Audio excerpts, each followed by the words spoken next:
John 5. Later, Jesus went to Jerusalem for another Jewish festival. In the city near the sheep gate was a pool with 5 porches, and its name in Hebrew was Bethzatha.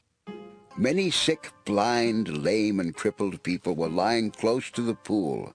Beside the pool was a man who had been sick for 38 years. When Jesus saw the man and realized that he had been crippled for a long time, he asked him, "Do you want to be healed?"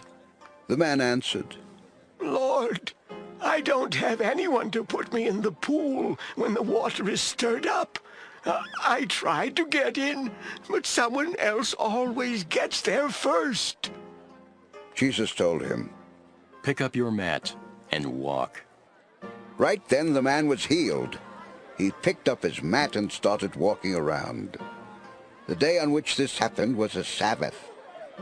When the Jewish leaders saw the man carrying his mat, they said to him, "This is the Sabbath. No one is allowed to carry a mat on the Sabbath." But he replied, "The man who healed me told me to pick up my mat and walk." They asked him, "Who is this man that told you to pick up your mat and walk?"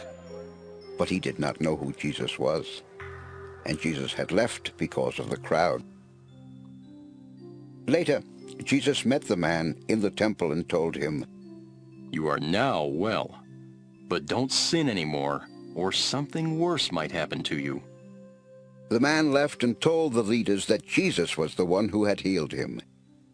They started making a lot of trouble for Jesus because he did things like this on the Sabbath. But Jesus said, "My Father has never stopped working, and that is why I keep on working." Now the leaders wanted to kill Jesus for 2 reasons.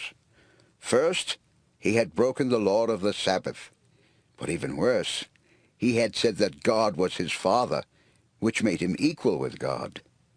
Jesus told the people, "I tell you for certain that the Son cannot do anything on his own. He can do only what he sees the Father doing, and he does exactly what he sees the Father do. The Father loves the Son and has shown him everything he does. The Father will show him even greater things, and you will be amazed.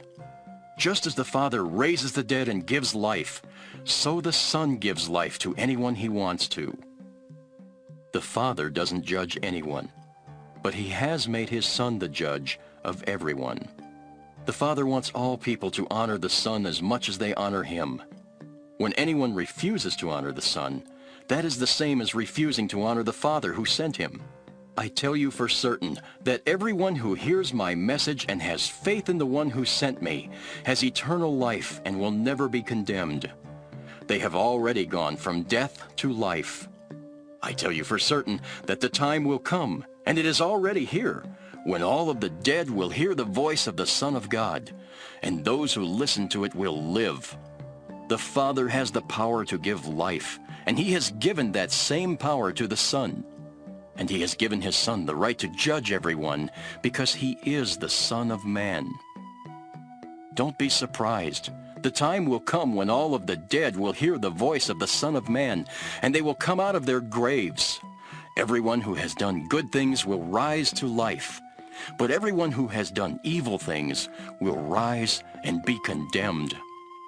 I cannot do anything on my own. The Father sent me, and he is the one who told me how to judge. I judge with fairness because I obey him, and I don't just try to please myself.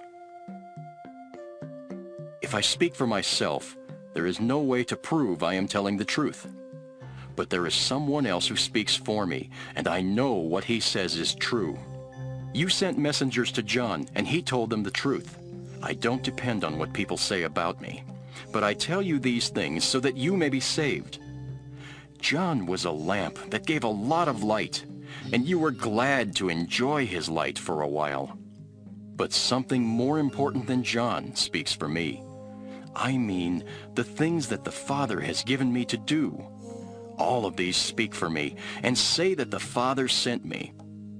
The Father who sent me also speaks for me, but you have never heard his voice or seen him face to face. You have not believed his message because you refuse to have faith in the one he sent. You search the Scriptures because you think you will find eternal life in them. The Scriptures tell about me, but you refuse to come to me for eternal life. I don't care about human praise, but I do know that none of you love God. I have come with my Father's authority, and you have not welcomed me, but you will welcome people who come on their own. How could you possibly believe? You like to have your friends praise you, and you don't care about praise that the only God can give. Don't think that I will be the one to accuse you to the Father. You have put your hope in Moses, yet he is the very one who will accuse you. Moses wrote about me, and if you had believed Moses, you would have believed me. But if you don't believe what Moses wrote, how can you believe what I say?